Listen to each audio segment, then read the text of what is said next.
నమస్తే అన్న, అందరికీ నమస్కారం. కువైట్లో రోజు రోజుకు క్రమక్రమంగా ఉష్ణోగ్రతలు పెరుగుతూ ఉన్నాయి.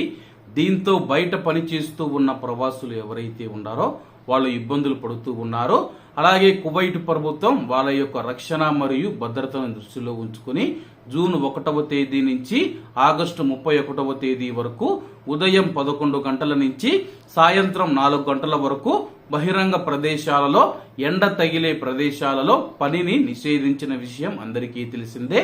కువైట్లో ఎవరైనా సరే ఈ యొక్క నిర్ణయాన్ని ఉల్లంఘిస్తే వారికి జరిమానా విధిస్తామని చెప్పి, అలాగే ఒక కంపెనీ గాని సంస్థ గాని 3 సార్లు చట్టాన్ని ఉల్లంఘిస్తే కంపెనీ ఫైల్ను తాత్కాలికంగా మూసివేస్తామని చెప్పి అధికారులు ప్రకటించిన విషయం అందరికీ తెలిసిందే.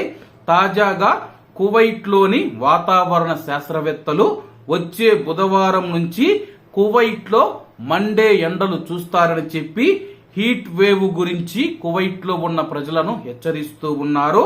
కువైట్, ఇరాక్ మరియు తూర్పు సౌదీ అరేబియాలోని అనేక ప్రాంతాలలో ఇది 50 డిగ్రీల సెల్సియస్ కు చేరుకోవచ్చని చెప్పి వాతావరణ శాస్త్రవేత్తలు మరియు నిపుణులు అంచనా వేస్తూ ఉన్నారు.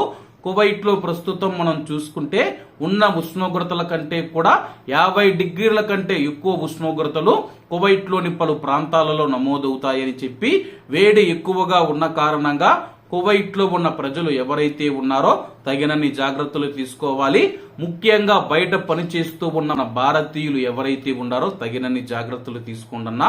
ఎక్కువ ఎండ కాస్తూ ఉన్న సమయంలో ముఖ్యంగా ఉదయం 11 గంటల నుంచి సాయంత్రం 4 గంటల వరకు పనిపైన నిషేధం ఉంది కాబట్టి ఈ యొక్క సమయంలో ఎటువంటి సందర్భం వచ్చినా, పరిస్థితి వచ్చినా పని అయితే చేయవద్దనండి.